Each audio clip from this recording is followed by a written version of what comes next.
ప్రభును రక్షకుడైన యేసుక్రీస్తు నామమున కలవరి టీవీ చూస్తున్న అందరికీ కూడా గ్రేసెస్ ప్యారడైజ్ మినిస్ట్రీస్ తరపున వందనాలు తెలియజేస్తున్నాను. ఎట్లా ఉన్నారు? క్షేమే కదా. మరి ఈరోజు దేవుడంటే తెలియనటువంటి ఒక వ్యక్తి ఏ విధంగా అతను సమర్పణ చేసుకున్నాడో, ఏ విధంగా అయితే నిరీక్షణ కలిగి ఉన్నాడో అతని గురించి ఈరోజు మనం ధ్యానం చేద్దాము. ఇది మన వాక్య భాగము సమూయేలు గ్రంథము రెండవ సమూయేలు గ్రంథము 15వ అధ్యాయము 21వ వచనం చదువుతున్నాను. చూడండి.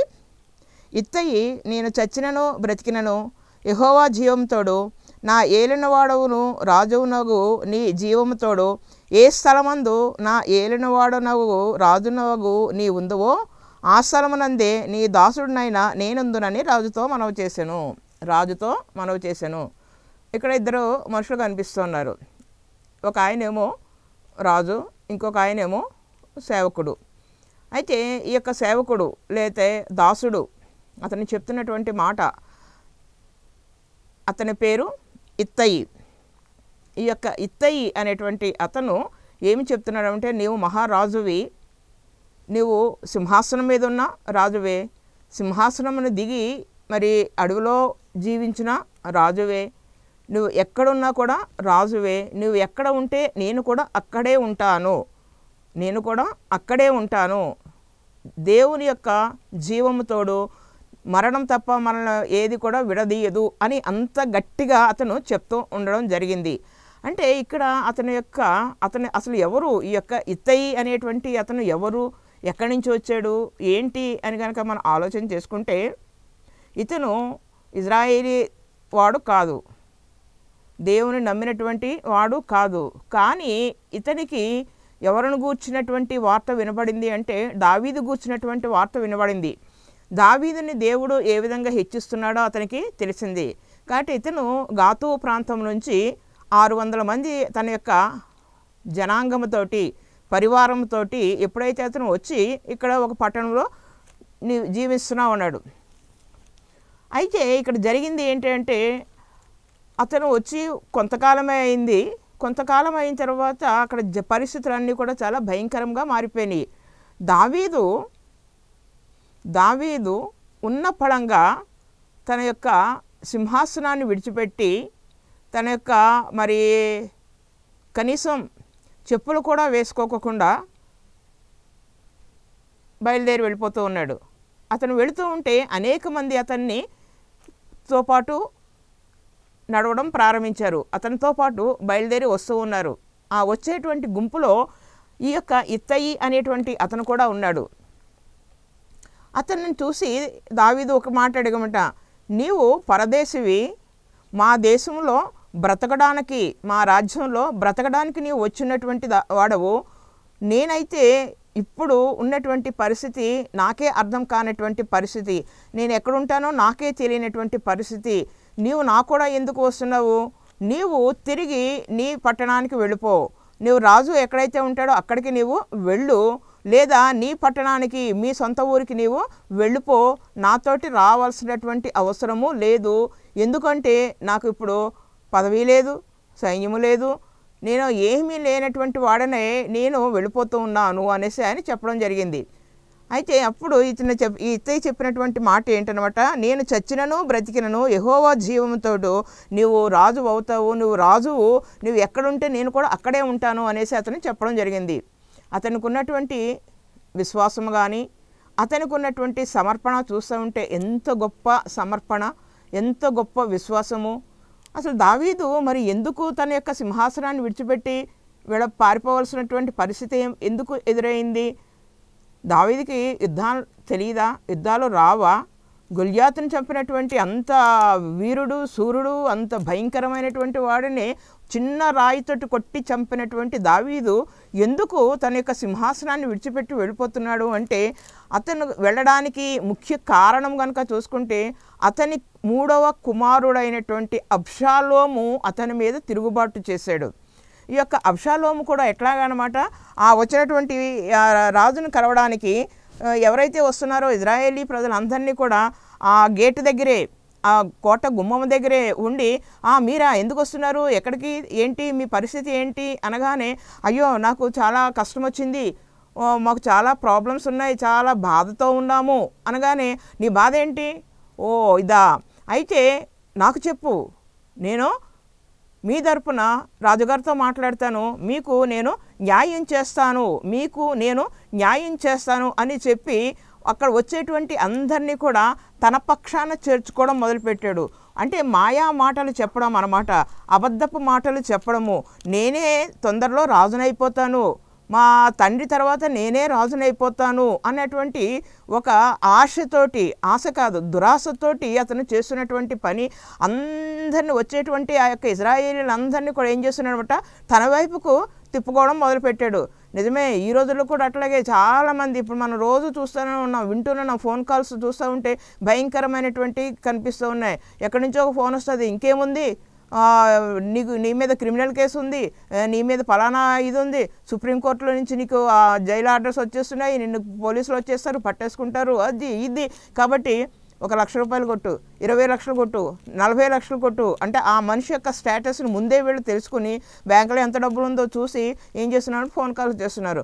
ఒక్కరోజు టైం ఇస్తున్నా, గంట టైం ఇస్తున్నా, ఇవ్వకపోతే రేపు ఈ పాటికి నువ్వు జైలుకి వెళ్ళిపోతావు, మేము ఉన్నాం కాబట్టి మిమ్మల్ని మేము రక్షిస్తామని చెప్పేసి అనేక మంది మరి మోసగాళ్ళు బయలుదేరిపోయి ఏం చేస్తున్నారన్నమాట, ప్రజల దగ్గర నుంచి ధనాన్ని తీసేసుకుంటున్నారు.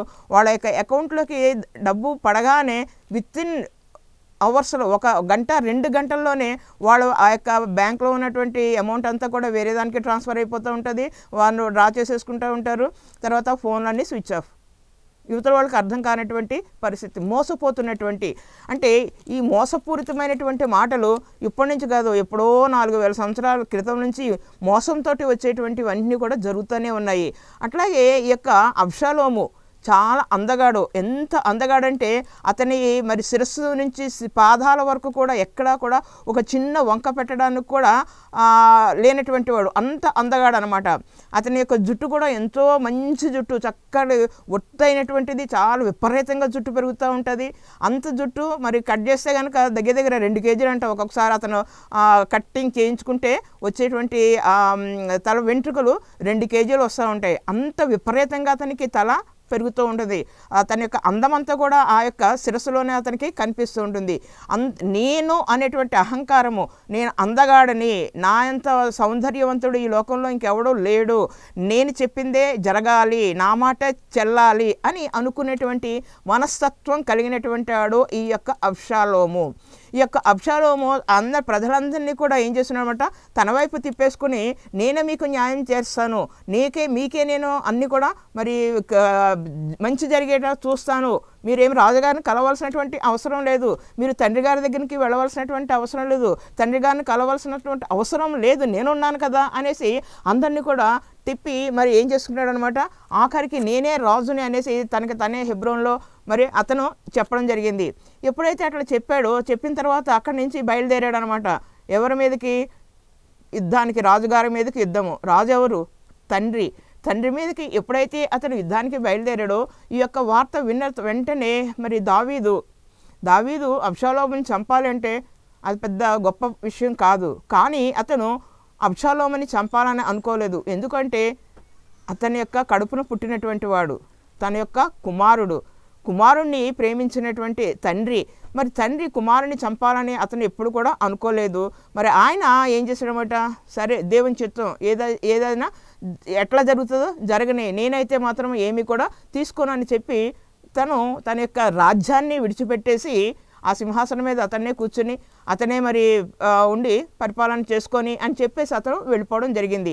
రాజు వెళ్ళిపోతున్నప్పుడు అతన్ని ఫాలో అయినటువంటి వారిలో ముఖ్యుడు ఎవరంటే ఈ యొక్క ఇత్తయి ఎప్పుడైతే అతన్ని కనుగొన్నాడో, రాజుతోటి మాట్లాడుతున్నప్పుడు వాళ్ళిద్దరి మధ్య జరిగినటువంటి సంభాషణ చూసుకుంటే మరి దావీదు కూడా చాలా సంతోషపడ్డాడు.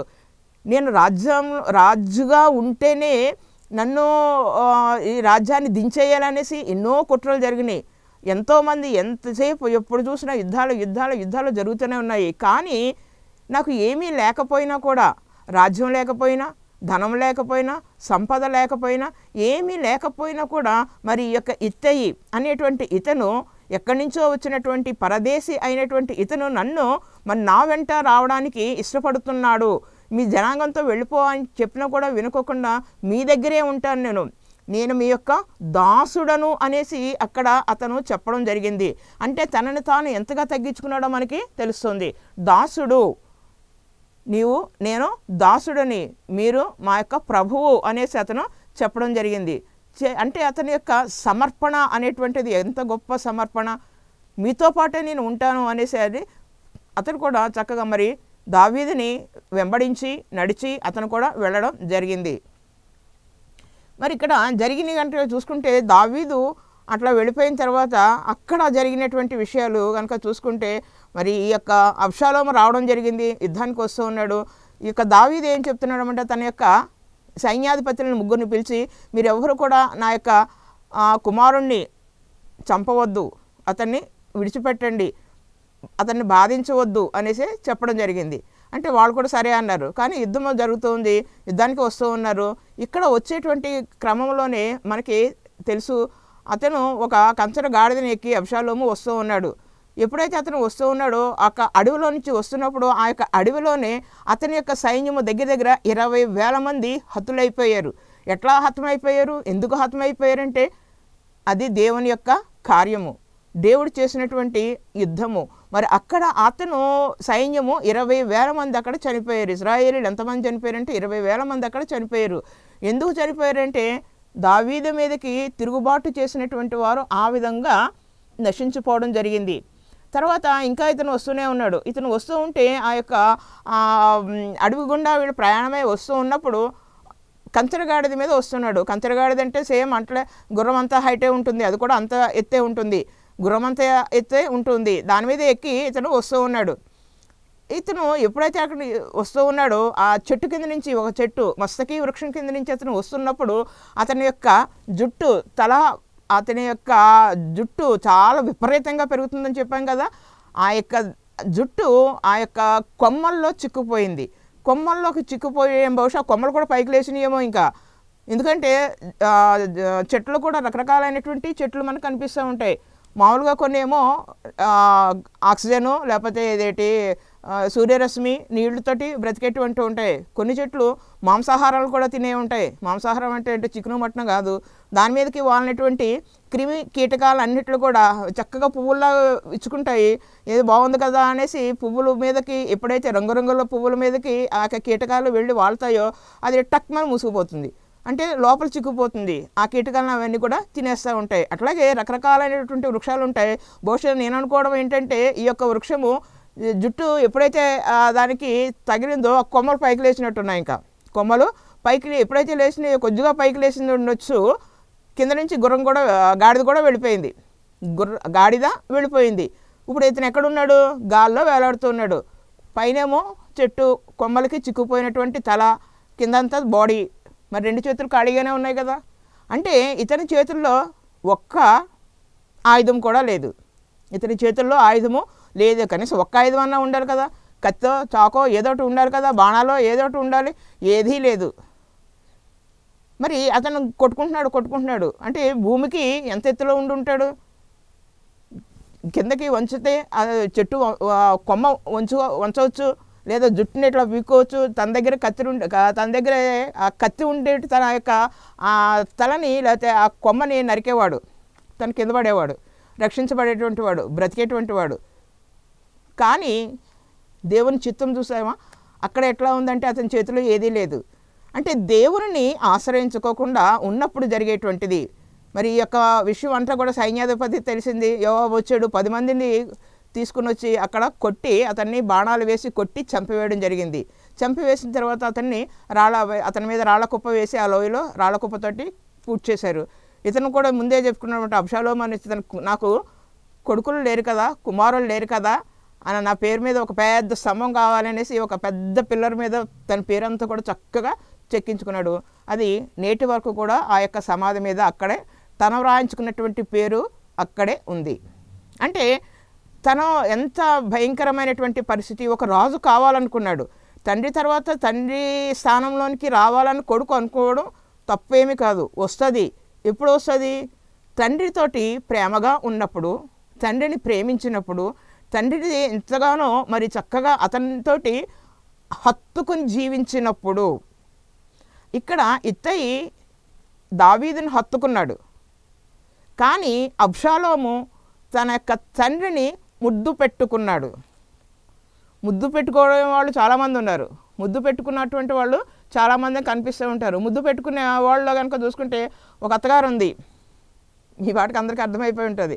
అత్తగారు, అమ్మ కోడళ్ళు మీరు వయసులో ఉన్నటువంటి వారు కదా, మరి మీ భర్తలు చనిపోయారు కదా, మీరు వెనక్కి వెళ్ళిపోండి, మీ జీవితాల్లో చక్కగా మరలా వివాహాలు చేసుకోండి, మీ కుటుంబాలతో మీరు మంచిగా ఉండండి అని చెప్పినప్పుడు నయోమి చెప్పినటువంటి మాటలు విన్నటువంటి పెద్ద కోడలైనటువంటి వార్ప అత్తగారిని ఒక ముద్దు పెట్టుకుంది. చక్కగా ముద్దు పెట్టుకుంది. తిరిగి తన యొక్క తండ్రి దగ్గరికి, తన కుటుంబం దగ్గరికి ఆమె వెళ్ళిపోయింది. అంటే నా జీవితం మంచిగా ఉండాలి, నేను తిరిగి వెళ్ళిపోయి మరలా వివాహం చేసుకుని నా కుటుంబము, నా యొక్క సంసారము అని ఆమె వెళ్ళిపోయింది. కానీ రూతు ఆ విధంగా ఆలోచించలేదు. ఆమె అంద కదా సేమ్ ఇదే మాటలు అందుండే, జీవము తోడు మరణము తప్ప మన ఇద్దరినీ కూడా ఏది కూడా విడదీయదు, నీ దేవుడే నా దేవుడు, నీ జనాంగమే నా జనాంగము అనేసి తన యొక్క అత్తగారితో ఆమె అక్కడ చెప్పడం జరిగింది. చెప్పడమే కాదు, తన యొక్క అత్తగారిని హత్తుకొని ఉన్నది. హల్లెలూయా. ఎప్పుడైతే ఆమె తన యొక్క అత్తగారిని హత్తుకున్నదో ఆమె తీసుకున్నటువంటి నిర్ణయము చాలా గొప్ప నిర్ణయము. మనం తీసుకునేటువంటి నిర్ణయాలే మన యొక్క జీవితాన్ని మార్చివేస్తూ ఉంటాయి. మరి అక్కడ ఈ యొక్క రూతు తీసుకున్నటువంటి నిర్ణయము చక్కగా తన అత్తగారిని ఫాలో అయింది. ఆమె ఒక మానవ స్త్రీగా, మనిషిగా ఆమె ఆలోచించి, తన గురించి ఆలోచించుకోకుండా తన అత్తగారి గురించి ఆలోచించి ఆమె అంతగా ఆమె హత్తుకొని జీవించింది. కాబట్టి కష్టపడి జీవించేటువంటి ఆమె ఏ చేనులో అయితే పరిగె ఏరుకున్నదో అదే చేనుకి, అదే పొలాలకి, అదే ఆస్తికి ఆమె వారసురాలైపోయింది. హల్లెలూయా. దేవుని యొక్క కృప ఆ విధంగా ఉంది. అంటే హత్తుకుని జీవించేటువంటి వాళ్ళు. కానీ ముద్దు పెట్టుకునేటువంటి వాళ్ళు కనుక చూసుకుంటే యేసు ప్రభు వారిని 30 వెండి నాణాలకి అమ్మేశాడు. అమ్మేసిన తర్వాత ఆయన చెప్పినమాట, నేను ఎవరినైతే ముద్దు పెట్టుకుంటానో ఆయనే యేసు ప్రభు, ఆయనే ప్రభు అని చెప్పడం జరిగింది. ఇట్లాగా అనేక మంది అనేక రకాలుగా మాటలు చెప్పి ఇతరుల్ని మోసగించడము, అమ్మివేయడము జరుగుతూ ఉంటుంది. అందుకనే పౌలు గారు కూడా అంటారు, పవిత్రమైనటువంటి ముద్దు పెట్టుకోండి అని. ముద్దు కన్నా హత్తుకుని ఉండడము ఎంతో దీవెన. ఇక్కడ ఈ యొక్క ఇత్తయి కూడా రాజుని హత్తుకుని ఉన్నాడు. రాజు కాదు, ఇప్పుడు అతను మామూలు వ్యక్తిగానే ఉన్నాడు దావీదు. అయినా కూడా అతన్ని హత్తుకుని అతను జీవించడం మొదలుపెట్టాడు. అంతేకాదు ఇంకా ఏం చేస్తున్నామంట, అతను ఎప్పుడైతే అట్లా ఉన్నాడో తర్వాత జరిగింది కానీ చూసుకున్నావు కదా, అబ్షాలోము చనిపోయాడు. అబ్షాలోము చేతిలో ఏమీ కూడా లేదు అని, కత్తి లేదు అని చెప్తున్నాను. కత్తి లేదు, చాకు లేదు, ఏదీ లేదని చెప్తున్నాను. కత్తి, చాకు ఇవన్నీ కూడా దేనికంటే ఒక ఆయుధాలు. ఇక్కడ మరి వీళ్ళు ఏమీ లేకపోయినా కూడా వీళ్ళకే విజయం అక్కడ సంభవించింది. కానీ ఇతనైతే ఓడిపోయాడు, చనిపోయాడు. మరి ఇత్తయి నుంచి మనం నేర్చుకునేటువంటి ముఖ్యమైనటువంటి విషయాలు కనుక చూసుకుంటే, ఇత్తయిలాగా మనము కూడా దేవుని హత్తుకొని ఉంటున్నామా లేదా, మనము కూడా నమ్మకంగా ఉంటున్నామా లేదా, ఆయన్ని మరి విశ్వాసంతో జీవిస్తున్నామా లేదా, ఇవన్నీ కూడా ఆలోచించాలి. లేదా అబ్షాలోములాగా ఉంటున్నామా? అబ్షాలోము ఏ విధంగా అయితే తన తండ్రి అయిన దావీదు మీదకి లేచాడో, తన తండ్రి అయినటువంటి దావీదు మీదకి విరోధంగా లేచాడో, తన యొక్క కాలి మడమని ఎప్పుడైతే ఎత్తాడో, రకరకాలైనటువంటి చేదు అనుభవాలు చేసి చూపించాడో, భయంకరమైనటువంటి జీవితాన్ని అతను ఎప్పుడైతే ప్రారంభించాడో, దేవునికి అయిష్టమైనటువంటి చేశాడో, అవన్నీ కూడా అతనిని చుట్టుకున్నవి. అతనిని చుట్టుకోవడమే కాకుండా అతన్ని చంపివేయడం జరిగింది. మనము అయితే అబ్షాలోములాగా ఉండకూడదు. చాలామంది ఇప్పుడు ఎట్లా ఉంటున్నారంటే అబ్షాలోములాగే ఉంటున్నారు. ఆనాడు యూదులు దేవుణ్ణి సిలువ వేశారేమో, కానీ ఈనాడు క్రైస్తవులే మరి దేవుణ్ణి తెలిసినటువంటి వారే, యేసుప్రభువుని సొంత రక్షకుడిగా అంగీకరించినటువంటి వారే అనేక మంది ఆయనకి విరోధంగా లేవడం జరుగుతూ ఉంటుంది. ఆయనకి విరోధంగా లేచి మరి భయంకరమైనటువంటి మాటలు పలకడం జరుగుతుంది. నిత్యము కూడా దేవుని సిలువ వేయడం జరుగుతూ ఉంది. మాటల ద్వారా, చూపుల ద్వారా, పనుల ద్వారా రకరకాలుగా ప్రభువుని హింసించడమే జరుగుతూ ఉంది. ఆయన యొక్క ప్రేమను కానీ, ఆయన యొక్క తగ్గింపును కానీ జ్ఞాపకం చేసుకుని ఆ విధంగా జీవించేటువంటి వారు చాలా తక్కువ మందిగా ఉన్నారు. ఇక్కడ మనం గమనించుకోవాల్సినటువంటి విషయము, మరి ఈ యొక్క గాతు ప్రాంతం వాడైనటువంటి వాడు, దేవుడంటే తెలియనటువంటి వాడు, మరి ఈ యొక్క ఇత్తయి తన యొక్క జనాంగం నుంచి ప్రత్యేకించబడి వాళ్ళ యొక్క జనాంగాన్ని కూడా 600 మందిని కూడా తీసుకుని ఎప్పుడైతే రావడం జరిగిందో, తర్వాత ఈ యొక్క దావీదు అతనిని కూడా ఒక సైన్యాధిపతిగా అక్కడ నియమించడం జరిగింది. అంటే ఉన్నతమైనటువంటి స్థానంలోకి అతను నియమించడం జరిగింది. ఎందుకు నియమించాడు అంటే అతనిలో మరి ఉన్నటువంటి విశ్వాసం కానీ, సమర్పణ కానీ, త్యాగము కానీ అన్నీ కూడా ఆయన చేసి చూపించాడు. ఈ ఇత్తయి చేసినటువంటి పనులు బట్టి మనము నేర్చుకోవాల్సింది, మనము కూడా ఏ విధంగా ఉండాలన్నమాట, ఇత్తయిలాగే మనం కూడా జీవించాలి. మనము కూడా ఎవరిని హత్తుకుని ఉండాలంటే దేవుని హత్తుకుని ఉండాలి. దేవునిని మనము హత్తుకుని ఉండాలి. దేవుని హత్తుకుని ఉన్నప్పుడు మరి అనేకమైనటువంటి దీవెనలు కలుగుతూ ఉంటాయి. రూతు ఏ విధంగా దీవించబడిందో, ఇత్తయి ఏ విధంగా అయితే దీవించబడ్డాడో, మరి అట్లాంటి దీవెన నీకు కావాలా? నీకు కావాలంటే మరి నీవు కూడా ఏం చేయాలి? ఎట్లా ఉండాలి? మరి ఎట్లా ఉండాలి అంటే ఈ యొక్క ఇత్తయి చేసినటువంటి పనే మనము కూడా మన ప్రభు అయినటువంటి యేసుక్రీస్తుని వెంబడించాలి. ఆయన దగ్గరికి రావాలి. ఆయనకి మనం పూర్తిగా సమర్పణ చేసుకుని నిత్యము కూడా ఆయన సన్నిధానంలో గడపడము నేర్చుకోవాలి. కొంతమంది ఎట్లా ఉంటారంటే ఎవరి దగ్గర అయితే ధనము బాగుంటుందో వారి దగ్గరికి వెళ్ళిపోవడం జరుగుతూ ఉంటుంది.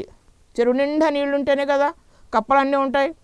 అలాగే ఒక బెల్లం ఉందనుకోండి, బెల్లం ఉంటేనే చీమలన్నీ వచ్చేస్తూ ఉంటాయి. బెల్లం అంటే బాగా ధనం. మరి చీమలు లేకపోతే దోమలు లేకపోతే ఇంకోటి రావాలి అంటే ధనం ఉంటేనే రావడం జరుగుతూ ఉంటుంది. నీ దగ్గర డబ్బు లేదనుకో నిన్నెవ్వరూ చూడరు, ఎవ్వరు కూడా నీ దగ్గరికి రాము అనేసి చెప్తూ ఉంటారు. నీకు ఆరోగ్యం లేదనుకో అసలే రారు. అమ్మో అక్కడికి వెళ్తే చాలా కష్టం, వాళ్ళకి సేవ చేయాలి, మనం వంట చేసి పెట్టాలి, లేకపోతే వాళ్ళని పోషించాలి, ఇవన్నీ ఆలోచించి ఎవ్వరు కూడా దరికి రానే రారు. కానీ మరి ప్రభు చెప్తున్నటువంటి మాట మనం జ్ఞాపకం చేసుకోవాలి. ఆయన ఏం చెప్తున్నాడు?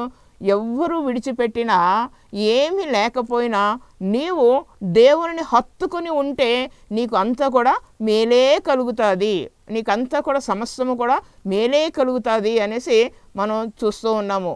మరి మనము కూడా చక్కగా దేవుణ్ణి హత్తుకుని జీవించాలి. ఏంటోనండి నేను 10 సంవత్సరాల నుంచి ప్రార్థనకు వెళుతున్నాను, నా జీవితం ఎప్పుడు ఇంతే, ఎప్పుడు కష్టాలు, ఎప్పుడు చూసినా రోగాలు. మరి ఎందుకు రోగాలు వస్తున్నాయి? మరి ఎందుకు నీ యొక్క కష్టాలు తొలగిపోవట్లేదు? ఎందుకు నీ చింత, ఎందుకు నీ బాధ అనుకుంటే నీవు మరి అబ్షాలోంలాగా ఉంటున్నావేమో. నీవు అబ్షాలోంలాగా నీ అందాన్ని బట్టి, నీ ఐశ్వర్యాన్ని బట్టి, నీ యొక్క శౌర్యాన్ని బట్టి, నీ యొక్క జ్ఞానాన్ని బట్టి నువ్వు అతిశయిస్తున్నావేమో. దేవునితోటి మరి తిరుగుబాటు చేయడానికి, దేవుని మీద తిరుగుబాటు చేయడానికి లేస్తున్నావేమో. జ్ఞాపకం చేసుకో. తగ్గింపు ఎంతో ఉత్తమము, తగ్గింపు ఎంతో మంచిది. తగ్గింపు కలిగినటువంటి జీవితం మనుషుల్ని ఎంతగానో హెచ్చింపజేస్తూ ఉంటుంది. మరి ఈ యొక్క ఇత్తయి కూడా అట్లాగా చక్కగా తగ్గించుకుని, పరదేశి, ఈ దేశస్థుడు కాడు, ఎక్కడి నుంచో వచ్చినటువంటి వాడు. మరి మనము కూడా పరదేశులమే. మనకి ఈ లోకము శాశ్వతమైనటువంటిది కానే కాదు. మరి పరదేశులు మనం ఎప్పుడు పాడుతూ ఉంటారు? చనిపోయినప్పుడు పాడేస్తూ ఉంటారు, తర్వాత దాని గురించి మర్చిపోతూనే ఉంటారు. మనము మరి ఈ యొక్క ఇత్తయిని జ్ఞాపకం చేసుకుంటూ అతనికి ఉన్నటువంటి సమర్పణ జీవితాన్ని మనం కూడా జ్ఞాపకం చేసుకోవాలి. దేవుని కోసం మనం కూడా ఎంతగానో మరి ప్రయాసపడుతూ ఉండాలి. దేవుని చిత్తాన్ని నెరవేర్చడం కోసం మనము ముందుకి సాగిపోతూ ఉండాలి. ఏమి అడ్డంకులు వచ్చినా, ఎన్ని ఇబ్బందులు వచ్చినా కూడా మనం వాటిని చూడవలసినటువంటి అవసరము లేనే లేదు. మన ప్రభు వైపు మనము చూసుకుంటూ మనము ముందుకి సాగిపోవాలి. మరి అప్పుడే దేవుని యొక్క కృప పొందుకోవడం జరుగుతూ ఉంటుంది. అంతేకాదు దేవుని యొక్క దీవెనలు ఎంతగానో కృమ్మరించబడుతూ ఉంటాయి. నివాస స్థలాలు అన్నీ కూడా దేవుడు మనకి సిద్ధపరుస్తూ ఉన్నాడు. అబ్షాలోము ఏ విధంగా అయితే మరి ఉన్నాడో ఆ విధంగా ఉంటున్నామేమో జ్ఞాపకం చేసుకో. మరి యోసేపు కూడా అంతే కదా. యోసేపుని కూడా ఆ అన్నలు అంతా కూడా ఏం చేశారనమాట, ఏమైనా సరే ఈ కలలు కనేవాడిని చంపేయాలనుకున్నారు. ఒకడు వచ్చాడు చిక్కాడు, చంపాలి అనుకుని ఎప్పుడైతే అనుకున్నారో మరి రాగానే తీసుకుని చంపడానికి ప్రయత్నం చేశారు. కానీ మరి ఒక అన్న మాత్రం వద్దు అని చెప్పేసి ఆపిన తర్వాత తీసుకెళ్ళి గోతులో పడేశారు. గోతులో పడేసిన తర్వాత అక్కడి నుంచి అతను తీసుకుని వెళ్ళి 20 వెండి నాణాలకి అమ్మేయడం జరిగింది. యేసుప్రభువారేమో 30 వెండి నాణాలకి, అంతకుముందేమో యేసేపునేమో 20 వెండి నాణాలకి అమ్మడం జరిగింది. గోతులో పడవేసినటువంటి యేసేపుని 20 వెండి నాణాలకి అమ్మివేయడం జరిగింది. మరి అట్లాంటి పరిస్థితుల్లో అతను కూడా ఏం చేయలేకపోయాడు. యేసేపు కూడా ఏమీ చేయలేనటువంటి పరిస్థితి. ఎక్కడికో వెళ్ళిపోయాడు, ఐగుప్తుకు వెళ్ళిపోయాడు. అక్కడ భాష రాదు, ఆహారపు అలవాట్లు వేరు, ఎవ్వరు కూడా మాట్లాడేటువంటి వారు లేరు, పలకరించేటువంటి వారు లేదు. ఏం భాష రానప్పుడు ఏం మాట్లాడతాడు? మరి అట్లాంటి పరిస్థితుల్లో కూడా అతను తనకి తాను తగ్గించుకుని ఉన్నాడు. తనకు తాను తగ్గించుకుని ఎట్లానమాట, ఒక సేవకునుగా, ఒక బానిసగా అతను ఉన్నటువంటి అతను, నేను బానిసనే అనుకున్నాడు. చక్కగా మరి అక్కడ ఉన్నటువంటి ఆ ఇంట్లో పొతీఫర్ ఇంట్లో అతను అన్ని పనులు కూడా చేయడం జరుగుతూనే ఉంది. ఎంతగానో పొతీఫర్ ఇంట్లో పని చేసి అంటే తను ఆ పనిని బట్టి, అంటే అక్కడ ఆ పొతీఫర్ ఇంటిని యోసేపును బట్టి దేవుడు దీవించడం మొదలుపెట్టాడు, ఆశీర్వదించడం మొదలుపెట్టాడు. అట్లాగే మరి తర్వాత తీసుకెళ్ళి అతను చేయనటువంటి నేరానికి జైల్లో వేసేయడం జరిగింది. జైల్లో ఉన్నా కూడా అక్కడ కూడా అతను ఏం చేస్తున్నాడు అనమాట, చక్కగా దేవుని తనకిచ్చినటువంటి పనిని బట్టి, దేవుడు తనకిచ్చినటువంటి తలాంతును ఉపయోగించుకుంటూ అన్నీ కూడా చెప్తూనే ఉన్నాడు. పానదాయుడికి కానీ, భక్షనాయకులు కానీ అందరికీ కూడా మీరు ఇట్లాగా అన్నీ కూడా చెప్తూనే ఉన్నాడు. అన్ని రకాలుగా చెప్తూనే ఉన్నాడు అనమాట. మరి ఇన్ని చెప్పినా కూడా అతను ఎప్పుడు కూడా ఒక సేవకునిగా అతను ఉన్నాడు. కానీ నాకు అన్నీ వచ్చు, నాకు 2 రకాలైనటువంటి భాషలు వచ్చు అని కానీ, లేకపోతే మా తండ్రి చాలా గొప్పవాడని కానీ అతను ఏనాడు కూడా అతిశయించలేదు. కానీ దేవుని యొక్క మాటలను బట్టి అతను ఎంతగానో విధేయత చూపిస్తూ దాసుడుగానే బతుకుతూ వచ్చాడు. మనం కూడా ఎట్లా ఉండాలంటే దాసుడుగానే ఉండాలి. దాసుడుగా ఉంటూ దేవుడు మనకిచ్చినటువంటి పనిని మనము చాలా చక్కగా చేయాలి. దేవుడిచ్చినటువంటి పని అది ఏ పనైనా అయి ఉండవచ్చు, అది ఏ పనైనా కూడా మనం చేయాలి. అంతేగాని తండ్రికి వ్యతిరేకంగా ఎప్పుడు కూడా మనము లేవకూడదు. మన తండ్రి పరలోకపు తండ్రి, ఈ లోకపు తండ్రి గురించి కాదు, పరలోకపు తండ్రి గురించి మాట్లాడుకుందాము. మరి ఆ పరలోకపు తండ్రి గురించి మనం ఎప్పుడు కూడా వ్యతిరేకంగా మాట్లాడడానికి, ఎవరైనా మాట్లాడినా కూడా మనము వారిని సపోర్ట్ చేయకూడదు. లేదు, మా దేవుడే గొప్ప దేవుడు అని వారికి నచ్చజెప్పాలి, తెలియచేయాలి. మా జీవితంలో ఎట్లా జరిగిందని మనం చెప్పినప్పుడు తప్పక వారు వింటూ ఉంటారు. అంటే దేవునితోటి సహవాసము చేయడము, దేవుని యందు విశ్వాసం కలిగి ఉండడము. మన ఎప్పుడైతే ఈ యొక్క ఇత్తయి ఏ విధంగా అయితే నా జీవితము కాలమంతా కూడా నేను బ్రతికినా చనిపోయినా కూడా మీతో పాటే ఉంటాను, నీవే మా యొక్క మహారాజువి అనేసి ఆయన చెప్పడం జరిగింది. అపోస్తులైనటువంటి పౌలు కూడా అదే మాట అంటాడు కదా, మరణమైన జీవమైన కూడా, చావైనా బ్రతికైనా దేవుడే అనేసి ఆయన చెప్పడం జరుగుతుంది. అంటే మనము ఏ విధంగా సమర్పణ చేసుకుంటున్నాము, మరి ప్రభు మన కోసం ఆయన యొక్క ప్రాణాలను అర్పించినప్పుడు మనము ఏ విధంగా ఆయన యొక్క కృపలో మనం జీవిస్తున్నాము అన్నది జ్ఞాపకం చేసుకోవాలి. ఇత్తయి ఏ విధంగా అయితే దేవుని హత్తుకున్నాడో, రాజు అంటే అక్కడ దావీదుని మనం దేవుని యొక్క కుమారుడిగా మనం చూస్తూ ఉన్నాము. దావీదు వంశం నుంచి కదా మరి ప్రభువారు వచ్చింది. మరి అట్లాగా మనము కూడా మన యొక్క ప్రభువుని హత్తుకుని ఉంటున్నామా లేదా? రూతు ఏ విధంగా తన యొక్క అత్తని హత్తుకుంది, ఇత్తయి ఏ విధంగా దావీదుని హత్తుకున్నాడు, మనము ఏ విధంగా దేవుని హత్తుకుని ఉండాలి. ఈ లోకంలోనూ అలాగే పరలోకంలో కూడా అనేకమైనటువంటి దీవెనలు దొరుకుతూ ఉంటాయి. ఈ లోకంలో దీవించబడతావు, పరలోకంలో కూడా నీకు శాశ్వతమైనటువంటి నివాస స్థానము ఉంటుంది. అట్లాంటి కృప దేవుడు మీ అందరికీ కూడా అనుగ్రహించునుగాక. ఆమేన్. చిన్న ప్రార్థన.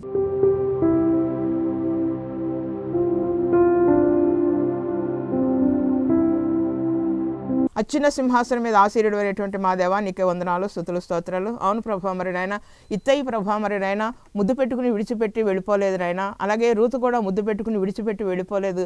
కేవలము ప్రభా, మరి నాయన వారు మరి హత్తుకుని జీవించి ఉన్నారు తండ్రి. మరణం తప్ప మమ్మల్ని ఏది కూడా విడదీయదని చెప్పినారు తండ్రి. అట్లాగే ప్రభా, మరి నాయన నిన్ను హత్తుకుని జీవించేటువంటి ప్రతి వారి జీవితంలో కూడా ఎన్నో మేళ్ళు, ఎన్నో దీవెనలు, ఎన్నో అద్భుతాలు ఇస్తానని వాగ్దానం చేస్తున్నటువంటి దేవా ప్రభా, మరి నాయన ఈ యొక్క కలవరి టీవీ ఛానల్ చూసిన ప్రతి బిడ్డ జీవితంలో కూడా అట్లాంటి దీవెనలు కృమ్మరించవలసిందిగా త్వరలో రానున్నా మా ప్రభు అయిన యేసుక్రీస్తు నామమున మిక్కిలి వినయంతో బ్రతిమాలి వేడుకుంటున్నాం తండ్రి. ఆమెన్. మన తండ్రి అయిన దేవుని ప్రేమయు, మన ప్రభువైన యేసుక్రీస్తు కృపయు, పరిశుద్ధాత్మ అన్యోన్య సహవాసము ఈ యొక్క కల్వరి టీవీ చూస్తున్న ప్రతి బిడ్డ మీద కుమ్మరించబడునుగాక. ఆమెన్.